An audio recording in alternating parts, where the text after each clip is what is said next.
ദൈവതിരുനാമത്തിന് മഹത്വമുണ്ടാകട്ടെ.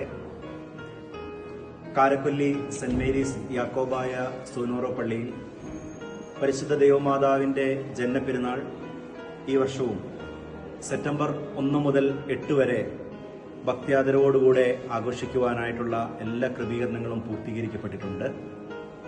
ഈ വർഷം പെരുന്നാൾ ശുശ്രൂഷകൾക്ക് അഭിവന്ദ്യനായ ഐസക് മാർ ഒസ്താത്യോസ് തിരുമനസ്സുകൊണ്ട് ആത്മീയ നേതൃത്വം നൽകും. പ്രത്യേകാൽ 4-ാം തീയതി വിശുദ്ധ ബലിയർപ്പിച്ച് നമ്മളെ അനുഗ്രഹിക്കും. 1-ാം തീയതി മുതൽ 8-ാം തീയതി വരെയുള്ളതായ എല്ലാ ശുശ്രൂഷകളിലും ധ്യാന ശുശ്രൂഷകളിലും എല്ലാവരെയും സ്വാഗതം ചെയ്യുന്നു. പരിശുദ്ധ അമ്മയുടെ മധ്യസ്ഥത നമുക്ക് എന്നാളും കോട്ടയായിരിക്കട്ടെ. ദൈവം എല്ലാവരെയും അനുഗ്രഹിക്കട്ടെ.